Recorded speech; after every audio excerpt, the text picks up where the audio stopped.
Tony.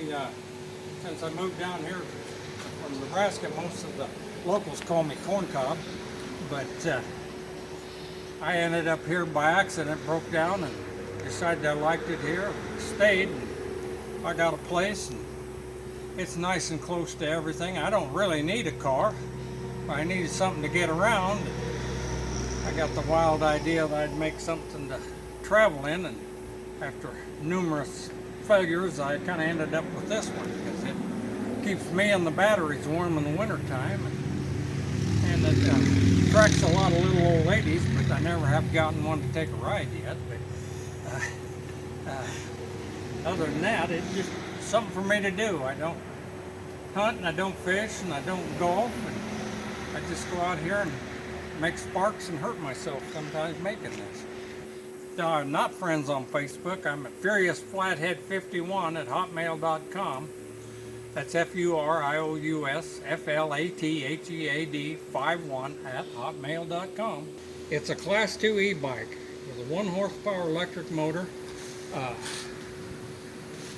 Goes about 20 miles an hour.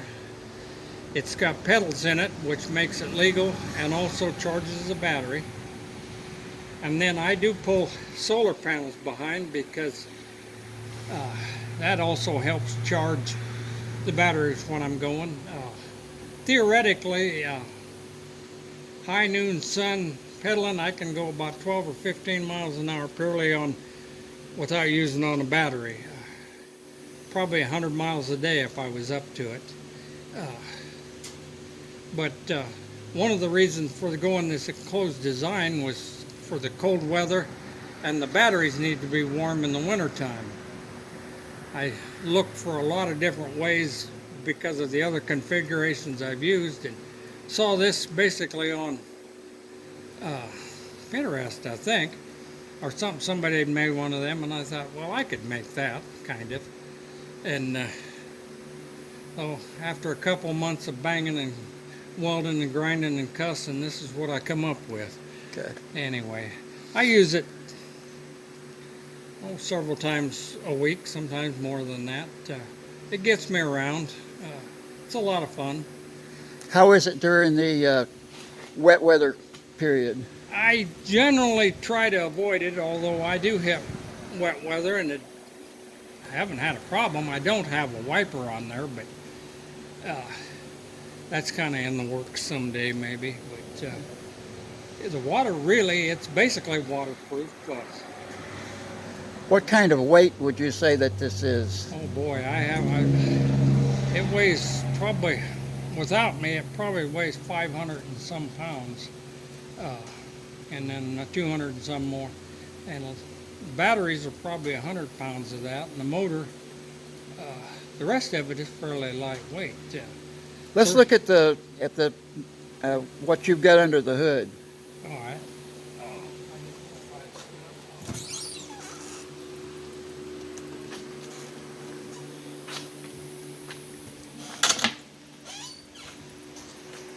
Right now, I don't have the pedals directly connected to the rear axle.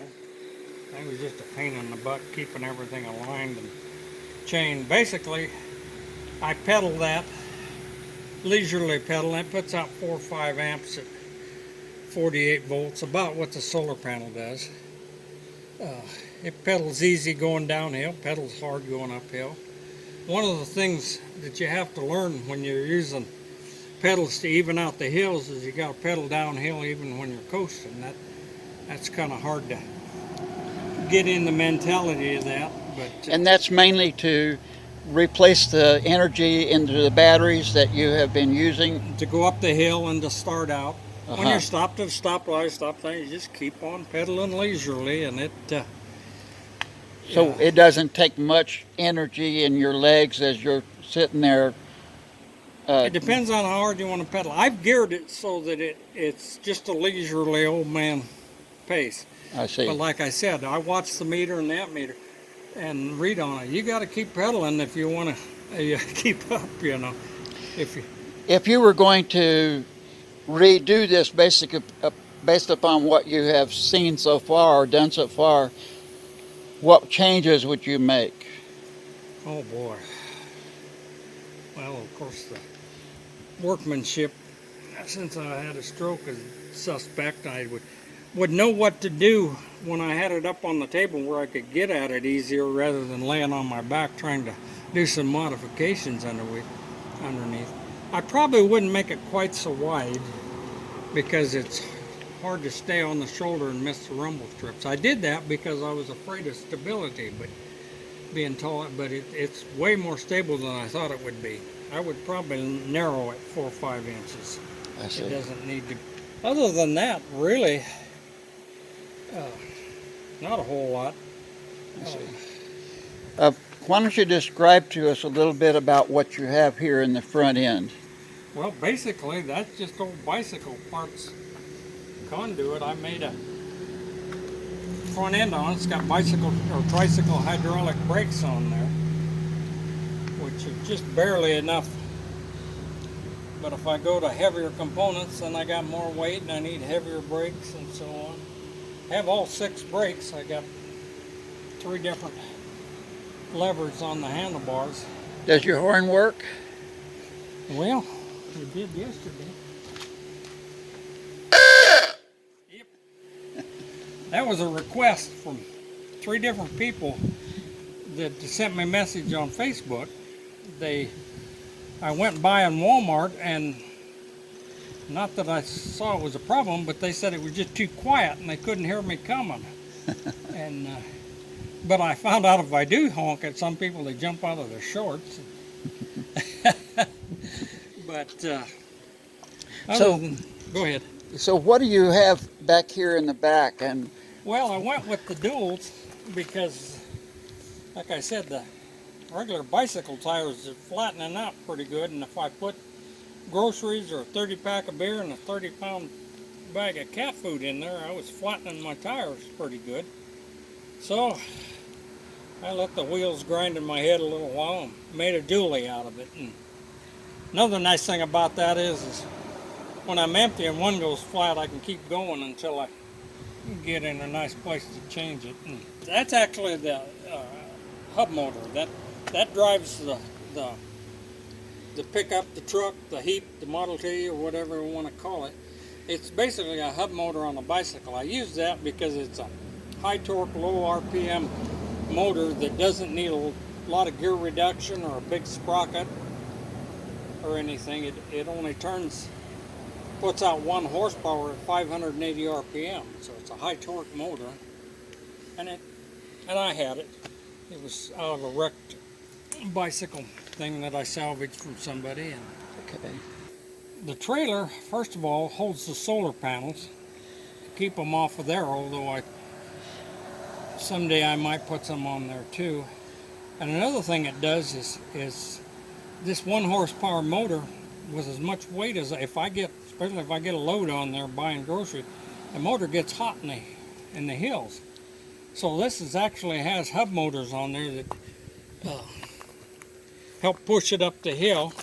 That's what this is back here in the middle of the wheel. Okay. And they actually all 3 run off the same Hall effect throttle, because I found electricity is like water. It just flows to the lowest point, and they just equalize out. Huh. Now, what about the alternator you have back? That is what they call regenerative braking. If I go down a long hill, like back on the back road here, and rather than heat up my brakes going on, I pull a lever that contacts the wheels, slows me up some, and it also recharges the battery. Okay. There is an recharge system available in the controllers, but they don't do much, and they're hard on things. I see. I just had that's part of an old Windsor. Just stuff. I sit there looking at stuff on my junk heap and look at this thing and decide I can put them together and make something out of it. Could you put one on both sides? Could, if I wanted to. Would that be a benefit, or? If I had another one, I probably would have. I see. Okay. All right. But again, those things are fairly heavy, full of copper. I see. One of the things that I've done, I keep adding things to it, making it heavier and heavier. There's a limiting factor somewhere along the line. So how much wattage and stuff does This this is solar? a 400. There's 4 100-watt flexible lightweight solar panel I see. wired in a series, Okay. and they'll put out anywhere from 4 to 7 amps of DC power charging on this, which is about enough to run this thing. Once it's started moving, it'll run it 4, 5, 6 miles an hour, and then the pedaling about the same. But what works good is, like, I'd go to Walmart, park in the sun, and when I come out in Walmart, I almost got a full tank already, and come back out here, leave it set in the sun. When I ride up to Rich Mountain, it doesn't quite get charged by the time I come home, but it's downhill coming this way, so it makes it. It just basically, you don't have to have as much battery on there. What is your range on this? It all depends on hills are used a lot. Like I said, I theoretically, in a long summer day, direct overhead sun, 12 mile an hour, I could go, as long as the sun was shining, 10 hour, 12 hour, I could go 100 some miles. Just on the battery with no pedaling, no solar and everything on the flat, it's about 30 miles. I see. Somewhere in there, depending. Hills are a big bugaboo because you get to pulling hard on the hill, it pulls the voltage down, and once it gets below 40 volts, it kicks out, and so on. So, how does the Department of Transportation, the Highway Patrol or police, how do they relate to you? They've been in here and they look at it. They think it's neat. They've taken some pictures. The nice thing about around here is they don't sweat the small stuff. By law, it's illegal. Class 2 e-bike, 1 horsepower or less, 20 mile an hour. Like I said. And then there's the trailer, which is, it will run without it. It's a pain to hook and unhook, so I just leave it hooked up. But it was built originally. Well, you saw it had a single rear wheel, because the law used to say a bicycle had to have 2 or 3 wheels. But they changed the law last year, I think because of the delivery vehicles now that have 4 wheels and so on, and electric, to where it just says 2 or more wheels. Now that's not every state, but most states it's that way. That's basically an air shock in there, and I've got the overloads and so on.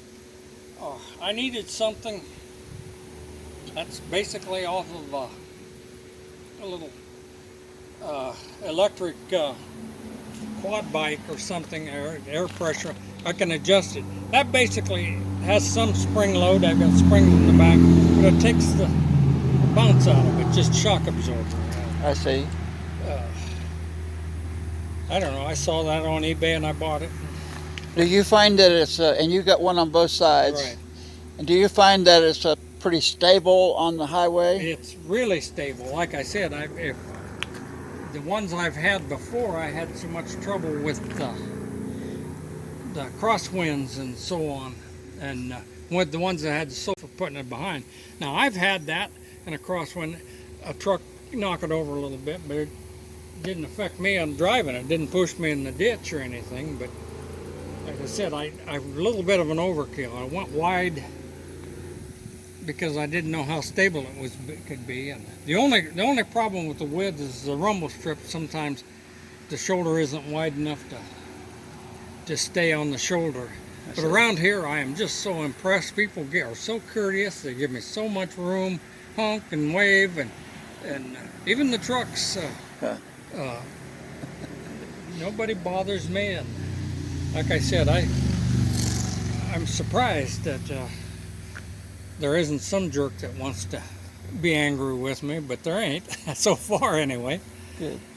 It's the tilt for the solar panels, back and forth. These switches, a turn signal, headlights, on off, main switch, and reverse switch. This is the charge controller that shows me the voltage, and it also shows me how much charge I'm putting in. This lever activates the alternator, that's the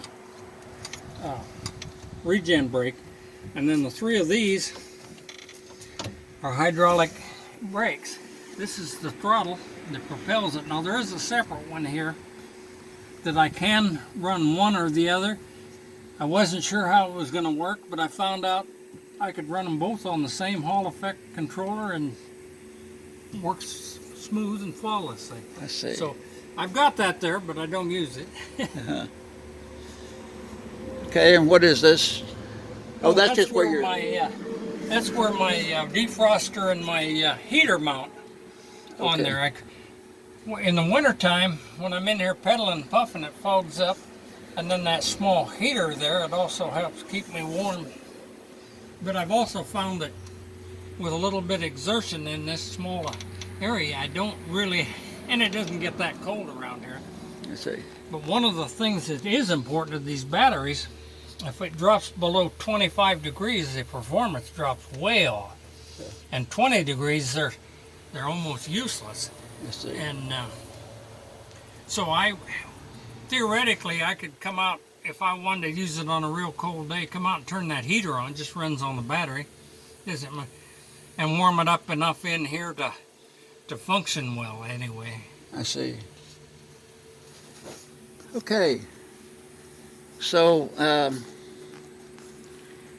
you show how that suspension works. It's made to bounce. Now it leaned like that, and I was concerned about that and trying to figure out how to stop it. So I've been driving, and I found out it doesn't make any difference. It just kind of goes this way sometimes and goes that, but it still follows me home. So it has absolutely no effect on. And like I said, I put the springs on there because these things shaking down the road with a bicycle tire just somehow fractures the circuitry or something. They didn't last very long. So I noticed that you were talking about that you can change the angle of these. Right. And I watched the meter in there with the amps charging, and then just hit a button, and when it peaks out, now I do have a sensor that was off of one of those trackers that I had on here. And I tried that, but the time delay is about 45 to 50 seconds on that, just to keep from, well, running down a curvy road and into that. It was always a day late and a dollar short to get back. I found pretty much, I just watch the shadows and on the trees and whatever. And if I'm low on power, sometimes I'll just stop, take a breather, and turn into the sun, get a little gas, you know. okay.